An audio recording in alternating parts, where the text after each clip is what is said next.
Oke, silakan. Yang pakai kertas juga boleh. Silakan. Oke. Yang keduanya bagaimana yang mana yang benar? Oke. Di hadisnya cuma dikatakan Nabi SAW yastaghfiru salasan. Nabi istighfar salasan. Salasan berapa? 3 kali. Lalu Sufyan bin Uyainah, bukan sahabat Nabi, bukan tabi'in, tapi tabi'ut tabi'in. Sufyan bin Uyainah mengatakan ketika ditanya, kaifa istighfaruhu, bagaimana cara Nabi membaca istighfarnya, lalu dicontohkan oleh beliau dengan cara yang paling ringkas, ayyakula astaghfirullah, astaghfirullah, astaghfirullah. Itu contoh dari Sufyan, Imam Sufyan bin Uyainah, gurunya Imam Umaidi, dan orang yang semasa juga dengan Syafi'i, juga Imam Syafi'i berguru ke beliau. Ini perkataan Imam Sufyan bukan membatasi kalau baca azim bid'ah, bukan begitu. Kenapa? Karena di riwayat Imam Tirmizi ketemu riwayat Nabi mengatakan astaghfirullahal azim. Berarti yang mengatakan tambahan azim bid'ah itu gak pantas disebut Ustadz Sunnah. Kenapa? Sunan Tirmizi aja dia belum beres baca. Kitab hadis nomor 4 aja belum baca. Gimana disebut Ustadz Sunnah? Kalau Ustadz Sunnah minimal 6 kitab hadis tuh beres. Udah di hatinya gitu. Udah di kepalanya. Walaupun gak hafal matannya, tapi tahu nih tempat-tempatnya di mana. Baca Sunan Tirmizi, ketemu Imam Tirmizi menyebutkan bahwa Nabi berdoa beristighfar astaghfirullahal azim. Di riwayat lain ada tambahan ya. Kemudian ada sayyidul istighfar, ada juga lafaznya beda, rabbighfirli wa atubu ilaih, ada macam-macam diqahu wa jillu, tambah-tambahannya banyak. Maka ulama kita memahami Nabi itu memberi contoh lebih dari 5 riwayat. Berarti boleh membaca istighfar dengan tambahan-tambahan selama tambahan itu tidak berlebihan. Oleh karena itu muncullah istighfar imam ini, istighfar imam itu nggak apa-apa, boleh, dan itu sunnah. Kenapa? Yang inti adalah istaghfiru rabbakum fa innahu kana ghaffara. Udah selesai, minta ampunlah kepada Rabbmu. Ada orang baca doa astaghfirullahal ghaffar karena mengamalkan innahu kana ghaffara. Karena Nabi pernah ditanya oleh Aisyah ya, bukan Aisyah juga, Aisyah yang ditanya.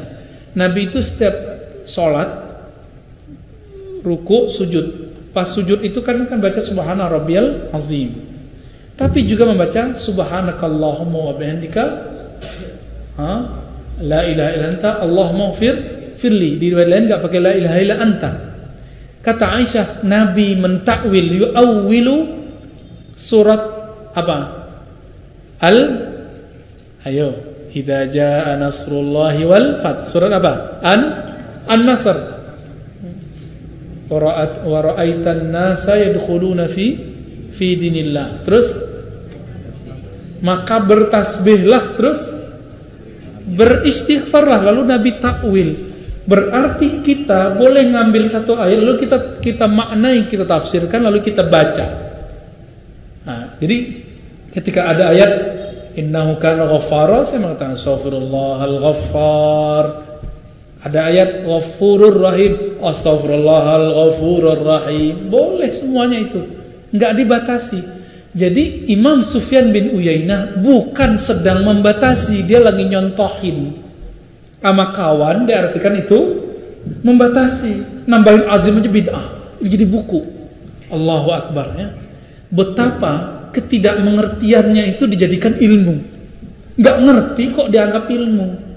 Sejak kapan kita nggak ngerti itu dianggap sebuah pengetahuan? Nah, inilah anehnya Pak. Jadi Bapak boleh baca dengan lafaz manapun ya. Mana dulu nih? Depan dulu ya. Oke. Assalamualaikum warahmatullahi wabarakatuh.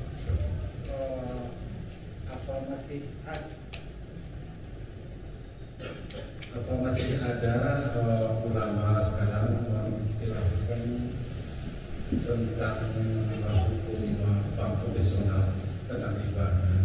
Kalau seandainya bagaimana pandangan saya? Satu lagi, bolehkah kita mengambil ilmu dari media, contohnya YouTube atau Facebook? Kalau seandainya boleh, apa kriterianya? Barokahnya. Ya. Sudi kiranya saya mengijazahkan kepada kami, mungkin kami mengutip sebahagian daripada tausiah-tausiah saya yang ada di YouTube, di Facebook dan sosial media lainnya. Kami berkenan kiranya saya mengijazahkan. Walaupun kami tidak langsung, jarang langsung seperti ini. Baik. Assalamualaikum warahmatullahi wabarakatuh. Apakah ada ulama yang masih memperdebatkan hukum bank? Mau dengar nggak nih? Ya, ini pahit ini ya. Ini berat tapi saya wajib menyampaikannya. Ada yang lulusan Al-Azhar nggak?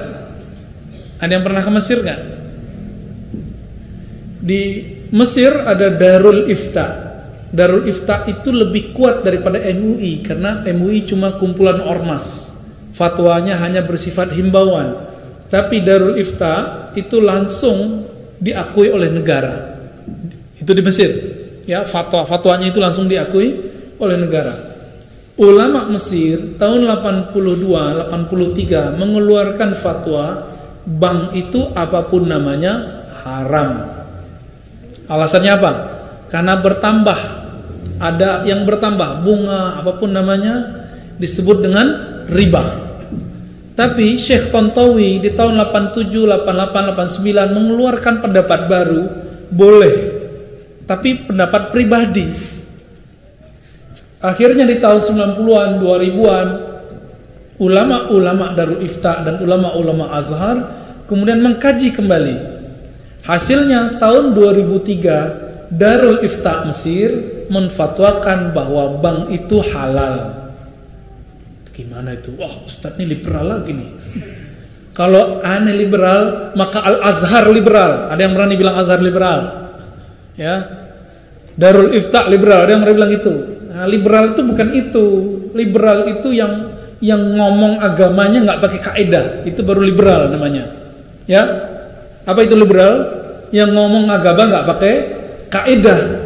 Kaidahnya tak berkaidah gitu. Ulama Darul Ifta itu rata-rata ulama Azhar semua. Apa fatwa mereka? Bank itu sudah kami kaji lama, maka kami merevisi fatwa yang tahun 80-an itu. Jadi di kalangan ulama sendiri ada revisi. Masa yang bukan ulama maksain ulama? Ustadz kadang takut sama jamaah, akhirnya Ustadz terpaksa juga ikut-ikut sama selera jamaah. Tapi kata guru kami ya, menanggapi perdebatan itu, Syekh Ali Mustafa Yaqub, Kiai Ali Mustafa Yaqub itu punya buku. Ada ikan tuna kok pilih bawal gitu. Ada ikan apa yang gede-gede itu? Ikan kakap kok pilih teri. Maksudnya apa? Udah ada bank syariah kok masih terjebak bank konvensional, meskipun ada ulama yang membolehkan bank konvensional. Jadi gimana sikap kita terhadap persoalan bank? Karena ulamanya beda pendapat, maka antum harus siap-siap beda pendapat dan beda pendapatan. Ya. Lalu ada persoalan di sini ya. Saya melihat, memandang, meneliti, mengobservasi orang-orang yang mengharamkan bank, gerakan anti riba ini nggak kafah juga. Dia gerakan anti ATM, kredit, debit, bahkan anti bank syariah. Namun masih pakai fulus rupiah. Kalau berangkat haji pakai real dan dolar.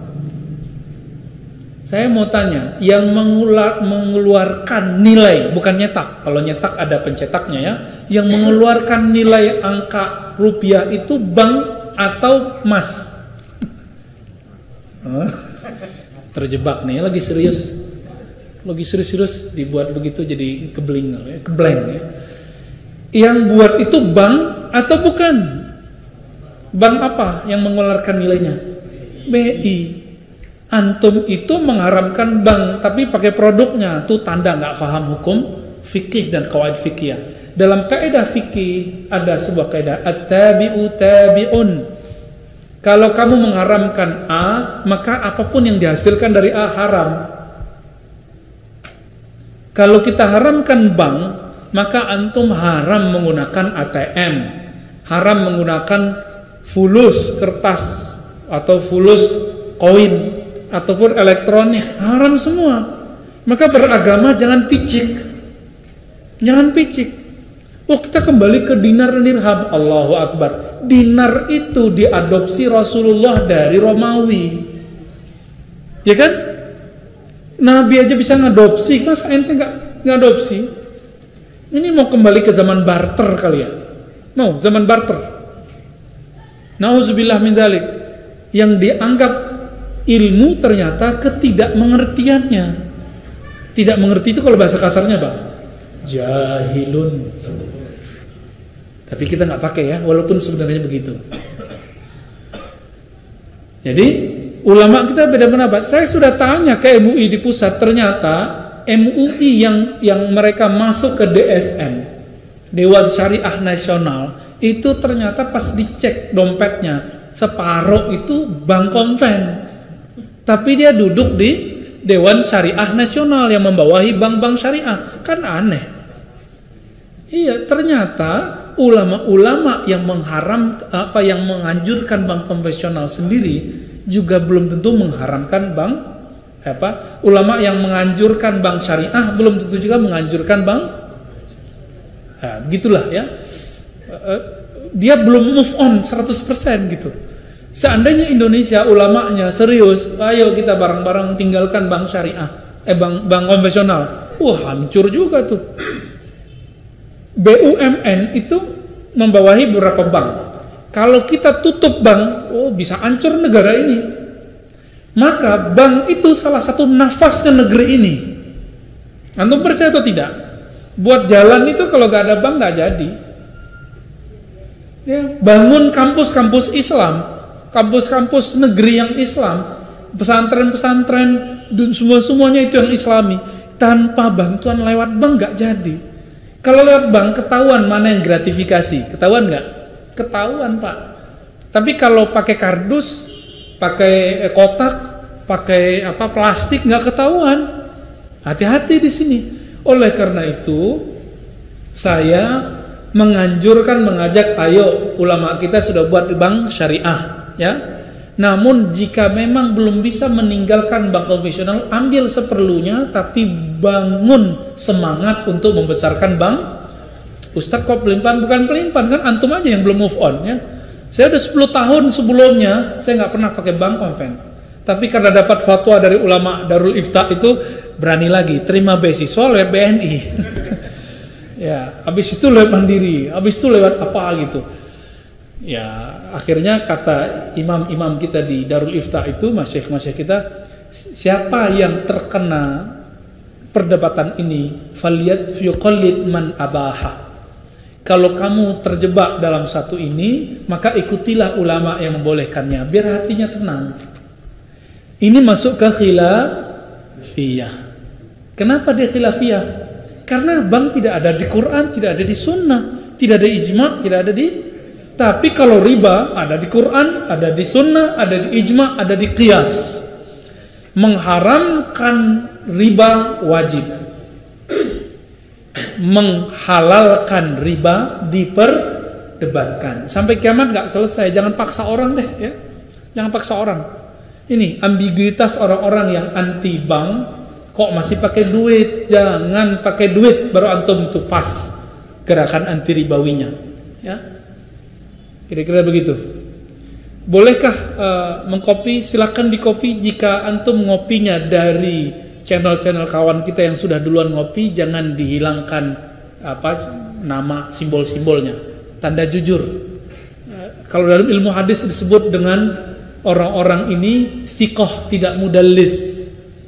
Apa arti siqah tidak mudallis? Terpercaya, tidak suka menghilangkan gurunya yang gurunya bermasalah. Misalnya saya gengsi nih nyebutin nama guru saya, langsung ke kakek gurunya. an fulan, si fulan yang pertama nggak disebut, itu namanya mudallis. Imam Syu'bah mengatakan at-tadlis nisful kizib, akhul kizib. Dalam kitab Imam Al-Khatib Al-Baghdadi disebutkan orang yang suka menghapus jejak-jejak itu, misalnya dia tidak nyebut nama gurunya atau menghilangkan simbolnya, channel-channelnya, itu disebut mudallis. Jadi jangan jadi orang yang mudallis, karena itu separuh dajjal, ya, separuh bohong. Jadi silakan Pak, tapi munculkan itu. Kalau perlu buat thanks to apa channel siapa gitu ya, itu perlu. Orang capek-capek kok ngerekam, kok kita tinggal ngambil-ngambil doang. Maka perlu ada terima kasih. Itu sudah poin, insya Allah. Jadi saya bolehkan, saya ijazahkan semua. Silakan, tafadhal. Ya. Tapi ingat Pak, jangan dipotong kecuali selesai satu persoalan. Karena yang memotong tidak sesuai dengan kaidahnya, nanti orang salah paham. Contohnya Syekh Ali Jum'ah itu dipotong kalimatnya. Beliau ngomong la taqrabuz zina. Kan ayat Quran, jangan deketin zina. Apa kata beliau? Allah tidak mengatakan jangan berzina, tapi katakan jangan dekati zina. Dipotong di situ. Ali Jum'ah menghalalkan zina, tapi melarang mendekati zina. Hancur nggak tuh? Hancur Pak. Semua orang langit dunia, langit akhirat tahu semua lah ya. Emang ada langit akhirat ya? Bahwa itu bohong. Ya? Dan ini zaman hoax, zaman motong-motong video. Saya mengajak orang-orang yang motong-motong tidak pada tempatnya agar tobat dan mengatakan, saya mohon maaf saya sudah motong-motong gitu ya. Kalau enggak dunia akhirat antum kena. Karena jejak digital itu sampai akhir zaman nanti akan bisa dicek. Hati-hati. Ini zaman sudah mau akhir nih Pak. Sampai akhir zaman bisa dicek jejak digital itu ya. Semoga Allah tutup aib kita semua. Amin ya rabbal alamin. Samping dulu deh ya. Silakan Pak.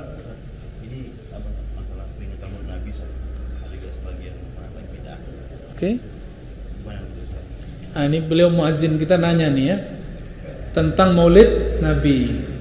Besok kita buat daurah ya, benar. Daurah khusus kitab Imam Al-Hafiz, Imam Ahli Hadis, Imam Ahli Sunnah, Imam Sunnah beneran yang menulis tentang hukum Maulid. Besok di mana? Masjid An-Nur. Silakan daftar ke mereka-mereka yang BBR itu ya. Kawan-kawan kita itu, daftar ke mereka ya, kasih tahu mereka. Kalau enggak datang aja besok, kita akan bahas tuntas insya Allah hukumnya gimana ya Pak ya. Kita tunggu Pak besok. Oke, belakang dulu Pak ya. Yap. Masalah dunia tadi yang negeri sudah selesai. Ya. Satu belum selesai. Oke. Masalah ada umur ini. Tadi ada sebagian orang di kampung saya di Aceh Pak. Setelah sholat Jumat, dia ada berapa orang? 10 orang berdiri itu Sholat zuhur. Oke. Berarti dia hari Jumat 6 waktu. Oke. Ya kan? Boleh nggak? Dia niat oke. Tapi kan haram tuh. Oke. Ya. Yang kedua, saya di Pekanbaru ini melihat spanduk tertulis seseorang yang tidak yang menggunakan atau memakai celana di bawah ini neraka jahanam. Jadi saya mengadu di atas kulit saya biasa. Ya. Profesional. Bapak yang mana nih? Iya, iya. Pak siapa Pak? Pak Junaidi Al-Ashi ya, bahasa Arabnya Aceh itu Al-Ashi ya, orang Aceh. Baik. Salat zuhur setelah salat Jumat. Salat zuhur setelah Jumat itu biasanya dilakukan oleh orang yang bermazhab Syafi'i atau Hanafi yang tasyaddud, yang ketat. Kenapa? Dia khawatir di mazhab Syafi'i kalau tidak mukim dan tidak safar, lalu jumlahnya yang mungkin mesti 40, maka sholat Jumatnya mesti dilengkapi dengan sholat zuhur. Itu ada di kitab fikih semua. Barangkali karena orang Aceh itu di daerah-daerah sangat kuat syafi'iyahnya, mereka hati-hati lalu melakukan itu. Tapi banyak juga daerah yang nggak begitu. Tengku-tengku itu banyak juga yang moderat ya. Apakah itu boleh? Itu boleh. Tidak disebut menambahkan sholat jadi 6 waktu, enggak. Atau dia merasa dirinya perantau, dia merasa dirinya safar, maka dia ulang sholatnya. Berarti orang safar wajib enggak dalam mazhab Syafi'i sholat Jumat? Enggak wajib. Saya udah niat nih, saya mukim di sini 3 hari, baru saya sholat sunatnya sah, Pak. Kalau enggak, saya enggak sah sholat Jumatnya tadi. Makanya saya enggak mau jadi imam tadi kan. Ya. Khawatir nanti ada yang bermazhab seperti itu. Wah, Ustaz nih baru datang nih ya. Enggak, kita sudah niat iqamah bermukim di sini selama 3 hari. Kan standarnya 3 hari. Maka dalam pemahaman kita dalam fikih Islam, sholatnya sah. Jadi ini tidak dibahas di hadis, dibahasnya cuma di fikih. Yang kedua masalah jingkrang ya. Celana jingkrang tidak ada di zaman Nabi, yang ada cuma sarung jingkrang. Tuh, antum yang jingkrang-jingkrang tuh ya. Nabi mengatakan man jarra izarahu atau saubahu. Siapa yang mengulurkan, jarra artinya mengulurkan izarnya. Apa arti izar? Izar artinya sarung. Izar artinya saub itu kain itu artinya sarung juga. Makanya ulama sepakat kecuali Ibnu Qayyim bahwa Nabi tidak pernah pakai celana. Nabi selalu pakai sarung tuh. Semoga tersinggung. Rasain kata samping ya. Mentang-mentang pakai apa nih? Oh, celana juga. Jadi ternyata Nabi nggak pernah pakai sarung. Namun ini kaedahnya ada. Nabi itu memakai pakaian kaumnya. Karena di kaumnya Rasulullah pakai sarung, Nabi pakai sarung. Coba kalau Nabi orang Melayu Riau, mungkin pakai celana, terus ada yang apa tuh, yang sarungnya setengah itu. Wah, itu di atas lutut malah, Pak. Bukan di bawah lutut ya, di atas lutut malah. Gimana hadisnya? Di hadisnya memang ada di riwayat Nasai ya, orang yang matahtal ka'bain finnar, yang di bawah mata kaki di neraka. Maka Syekh bin Baz mengatakan, kamu walaupun gak sombong, kalau di bawah mata kaki neraka. Tapi pendapat itu dibantah oleh ulama Yaman, ulama Azhar, ulama Suriah. Guru-guru kita rata-rata ya jingkrang, ada yang jingkrang, ada yang tidak. Bahkan Syekh Sudais itu coba lihat di Mekah, kurang salafi apa beliau? Ya, Syuraim dan beberapa masyayikh, kadang mereka manjang, kadang enggak. Jadi apa arti kelarangan untuk berpakaian yang jingkrang itu? Ternyata Nabi mengatakan khuyala. Saya sudah jelaskan berkali-kali ya. Nabi SAW dalam Kitabul Libas, bab pakaian di Sahih Bukhari, hadis pertama Imam Bukhari meriwayatkan dari Abu Bakrah radhiyallahu taala anhu. Beliau keluar dari rumahnya, yajurru saubahu, sarungnya di bawah mata kaki. Saat itu terjadi kusuf, matahari gerhana, lalu beliau langsung sholat dan sarungnya di bawah mata kaki. Diterima nggak sholatnya? Terima nggak? Serius? Kata Ustadz antum nggak diterima. Ya? Yang nggak diterima itu yang khuyala, yang dia berkhayal lagi sholat. Sekarang yang berkhayal bukan yang di bawah mata kaki, yang jingkrang-jingkrang mungkin yang berkhayal. Gua nih pengikut sunnah nih ya. Terbayang begitu nggak lagi sholat? Kalau iya, sholatnya nggak diterima. Karena dalam sholat kita nggak boleh memikirkan diri, kita harus kemudian tawajjuh ilallah. Inni wajjahtu wajhiya, aku hadapkan wajahku kepada Allah, malah mikirin sarung sama celana.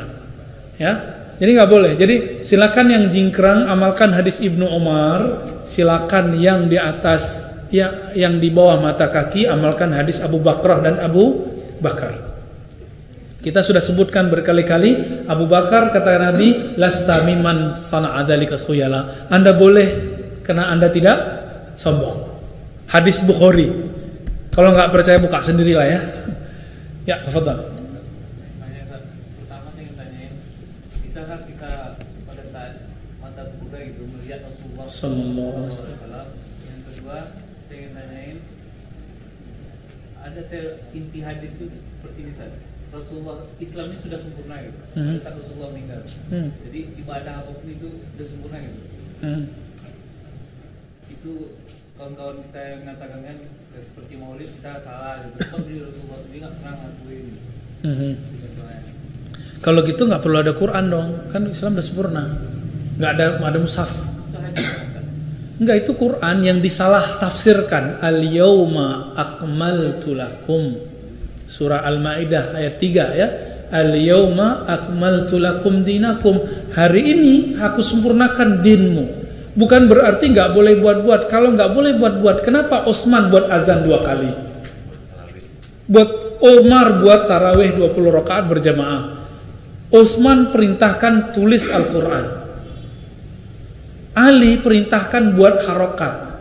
Kenapa ada perintah-perintah itu? Kalau agama sudah sempurna nggak mungkin dong. Yang sempurna itu apa? Syariatnya. Sedangkan pemahamannya mungkin belum sempurna. Bagi kita, bagi Nabi sudah.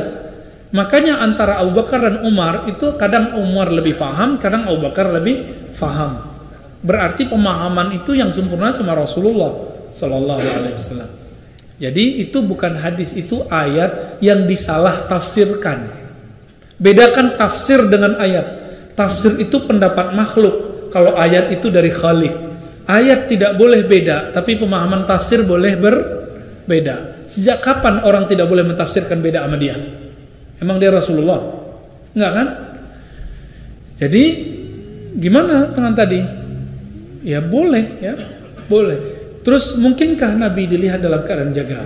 Wah, mau dijawab nggak nih? Saya jawab besok ya. Saya jawab besok ketika pembahasan Maulid. Ya, nanti kita bahas. Karena Imam Suyuti itu punya pengalaman masalah yang Bapak tanyain barusan. Ini ada pertanyaan mau dijawab nggak nih? Udah jam 2. Saya jawab ringkas saja ya. Katanya karena bid'ah bisa kesurupan. Mana dalilnya? Mana dalilnya? Katanya sekarang zaman dalil. Mana dalilnya? Bid'ah bikin kesurupan. Gitu Umar kesurupan duluan dong Umar. Ya. Jadi saya lihat video Ustaz sebelah. Oh, siapa nih sebelah nih? Gara-gara salawat nariyah menjadi kesurupan. Itu bukan salawatnya. Aduh, saya gergetan deh ya. Coba datang ke klinik ruqyah, dibacain Quran kesurupan nggak? Ya. Dibacain Quran kesurupan. Apakah Quran yang bikin kesurupan? Orangnya yang masalah. Kalau ada orang baca salawat nariyah terus kesurupan, bukan salawatnya yang salah. BEGO. Kita agak kesel juga sama orang ini. Gagal paham itu orang. Ya, siapa yang nulis ini? Hati-hati. Tidak semua yang kita pandang itu seperti yang zahirnya. Coba antum semua ke klinik ruqyah, dibacain ayat kesurupan. Kalau gitu keluarkan kaidah. Al-Quran bikin kesurupan. Begitu nggak?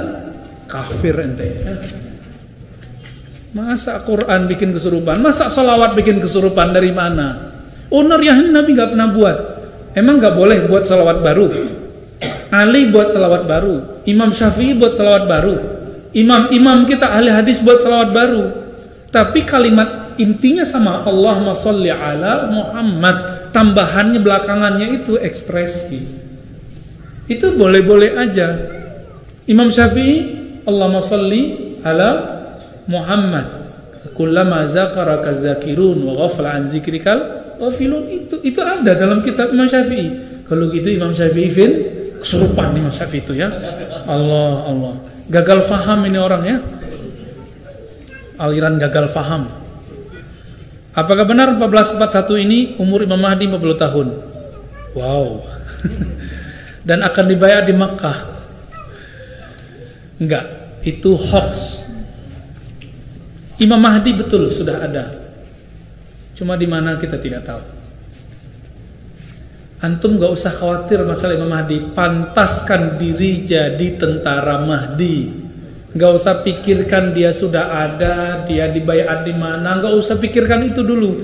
Pantaskah kita menjadi tentara Imam Mahdi? Udah pantas belum? Masih sibuk mas sunnah bid'ah ya. Masih sibuk ngata-ngatain orang. Gimana mau jadi tentara Mahdi? Jangan-jangan jadi tentara Dajjal ya. Said Nursi mengatakan Dajjal itu ada di digital. Dulu waktu itu masih ada TV-TV yang jelek-jelek itu ya, di masa-masa beliau itu. Ya, masih zaman-zaman sebelum hitam putih malah. Said Nursi, ternyata sekarang terbukti di TV kecil yang ada jadi handphone, smartphone, betapa hoax itu berseliweran setiap hari, setiap saat, setiap detik. Dajjal itu mubalaghah dari dajjalun, artinya yasturul haq, yakzib, orang yang menutupi kebenaran dan berbohong. Maka hoax itu ada tentara Dajjal. Kalau antum langsung percaya dengan berita-berita yang ada di WA, siap-siap junudu Dajjal, tentara Dajjal. Tapi kalau tentara Mahdi, in ja'akum fasikum binaba'in fatabayyanu, jika datang satu kabar kamu tabayyun. Tentara Imam Mahdi, kalau ada orang mukmin, orang Islam lagi bertengkar, lagi berdebat, fa aslihu, islah. Bukan malah memperkeruh, bukan malah melemahkan semangat orang berjuang. Itu tentara Mahdi atau tentara Dajjal ya? Apakah dukhon? Ya, dukhon itu nanti kita bahas pengajian khusus mengenai ciri-ciri hadis-hadis sahih mengenai ciri-ciri kiamat. Mungkin next pertemuan nanti. Karena saya dapat laporan beberapa kawan-kawan di YouTube lagi rame tentang hadis-hadis akhir zaman, tapi lebih detail nih. Ini sebagai info aja, itu bacaan saya awal-awal tahun 2000. Bacaan saya tahun 2000-an. Waktu itu saya ngomong seperti ustadz itu tuh ngomong, tapi saya nggak ngerti, ternyata kebanyakan hadisnya palsu. Contohnya hadis umur umat Islam 1500, hadisnya palsu. Ditulis oleh Ibnu Jauzi, diperkuat oleh Imam Al-Qahtani, kemudian juga Imam Mulali Al-Qari, kemudian Imam Suyuti. Ya, kira-kira begitu. Sudah jam 2. Saya mohon izin dulu, semoga bermanfaat. Ntar malam di mana? Oh enggak, antum enggak usah ke sana ya. Besok pagi di mana? Adur. Nanti tolong di Baitus Salam, pagi di An-Nur ya. Sampai jumpa esok pagi insyaallah. Wassallallahu ala Muhammad subhanakallahumma wa bihamdika asyhadu an la ilaha illa anta astaghfiruka wa atubu ilaik. Assalamualaikum warahmatullahi wabarakatuh.